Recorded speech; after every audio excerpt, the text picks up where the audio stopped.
Hey guys, Ichigo Cat back with another video. And this video is kind of like a story time about me.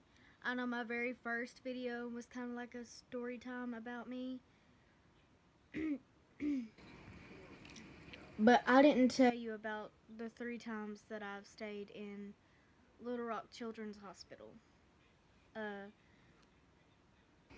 It started in 2014. I would get these really bad headaches, like right on the back of my neck, to the point where I could be walking through my living room and then stop and scream that it hurts so bad. So, my dad took me to the Wadley Emergency Room, which is the hospital here. That's the closest to where I live. And they done a CAT scan on me, and they found fluid on my brain. So I had to go to Children's, and they done all these tests to find out how I could have gotten fluid on the brain, but they couldn't come up with anything. So they just drained the fluid off, which, okay, y'all didn't know this, but my bangs used to flip this way. But they drilled a hole somewhere around in here to put a tube in to drain all the fluid out. So I flipped my bangs this way to cover up my scar.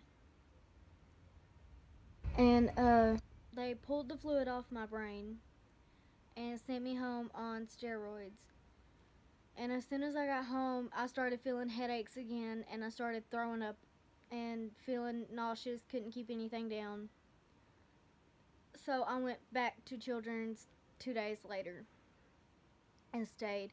And they put me on steroids and then slowly weaned me off of steroids. And I felt better for the rest of that year, and part of like the beginning of 2015 I felt okay.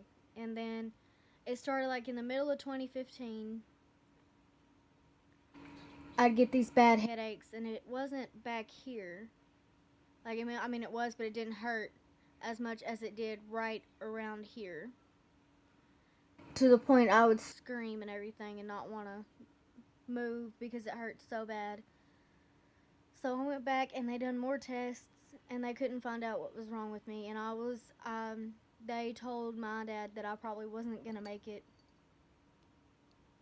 because my health was going down. I was losing weight. I wasn't eating anything. They told I couldn't stay awake. I'd always be asleep. So they told my dad that they didn't know if that I was going to make it or not because of my health was declining fast. And then they kept me in the hospital over Thanksgiving of that year. And then let me go home because I started feeling better. And then that Christmas, my doctor called my dad and said, "Hey, I might know what's wrong with your daughter. Just bring her back in for another spinal tap." And it was my 5th spinal tap, my 5th and last spinal tap. And I went in for the spinal tap, and then they put it on a little growth tray thing, and they wanted the bacteria to grow so they would know what it was. And then two days after that, they called my dad and said, "Your daughter has cryptococcal meningitis," which is a fungal meningitis that you can breathe, like inhale. Don't ask me where I got it from. I have no earthly idea where I could have gotten this from, but they said it was very rare. I would be their 3rd case of it at that hospital because rarely people got it. But I was one of those rare people that got it. So I went back into the hospital in 2016 for my treatment, which they started my antibiotics through IV. And I spent 2 weeks in the hospital because they wanted to watch me, and I took my antibiotics through IV. And then they sent me home on the pill form of my antibiotics. And I've been taking them ever since, and I haven't had any headaches. I haven't had any weaknesses, nausea, or anything like that, but I was a rare case of meningitis because whenever they found out what it was, they said that it is a rare meningitis for somebody to catch, and I had it, and they didn't know if I was going to make it. So wouldn't be here if it wasn't for my doctor that found it. But through that whole time that I was in the hospital, the thing that kept me going was I'd sing to the nurses and myself whenever I'd feel up to it. So the thing that kept me going was singing.